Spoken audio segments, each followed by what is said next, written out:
Trumbo seems to have been the most successful in being able to drink and write.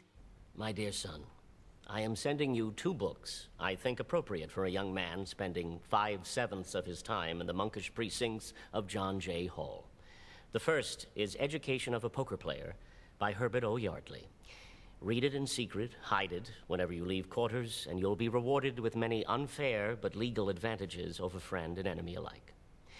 The second book I think you should share with your young companions. It is Sex Without Guilt, by a man who will take his place in history as the greatest humanitarian since Mahatma Gandhi, Albert Ellis, Ph.D. This good man has written what might be called a manual for masturbators. The result, mailed in plain wrapper under separate cover, is one of those fortuitous events in which the right man collides with the right idea at precisely the right time. This whole new approach, this fresh wind blowing under the sheets, so to speak, this large-hearted appeal for cheerful self-pollution invokes perhaps a deeper response in my heart than in most, for I, sneaky, timorous, incontinent little beast with my Paphian obsessions, was never wholesomely at home with my penile problem, all because of that maggoty, mountainous pustule of needless guilt that throbbed like an abscess in my young boy's heart. This is an exercise of language and style. He's just read Nabokov.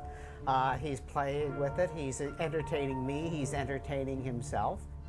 On warm summer nights, while exuberant girl-hunting contemporaries scampered in and out of the brush beneath high western stars, I, dedicated fool, lay swooning in my bed with no companion save the lewd and smirking demons of my bottomless guilt.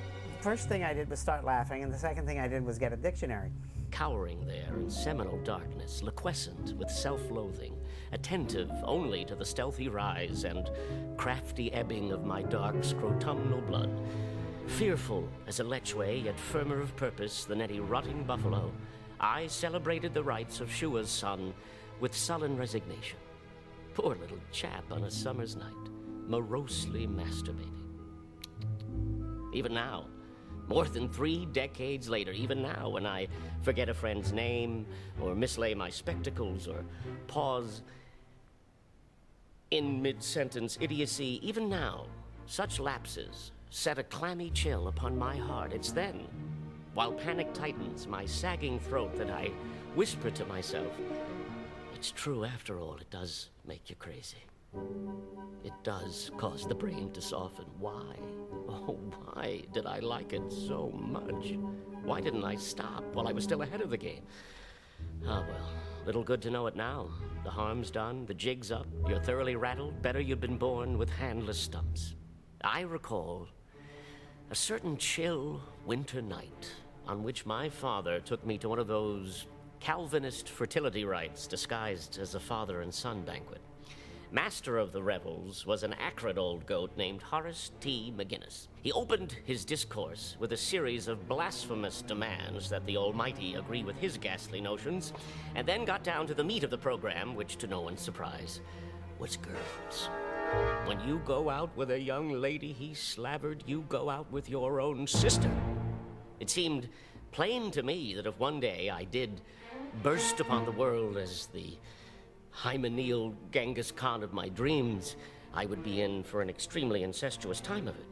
I can still hear that demented old reprobate howling his bill of particulars against poor Onan, the Bible's first recorded masturbator, shaking his fist at us and sweating like a diseased stoat.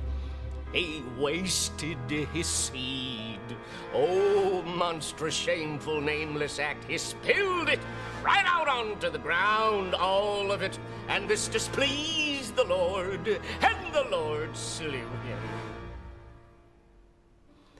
Yet, the more I think on it, the more positive I become that you will never truly be able to comprehend in all its horror that interminably sustained convulsion which was your father's youth. It's only reasonable that this should be so, since you had so many advantages that were denied to me. To name but 3 of them, a private room, a masturbating father, and Albert Ellis, Ph.D. I carried the ball for all of us, and carried it farther than anyone had a right to expect. I was the Prometheus of my secret tribe, a penile virtuoso, a gonadic prodigy, a spermatiferous thunderbolt. In fine, a masturbator's masturbator.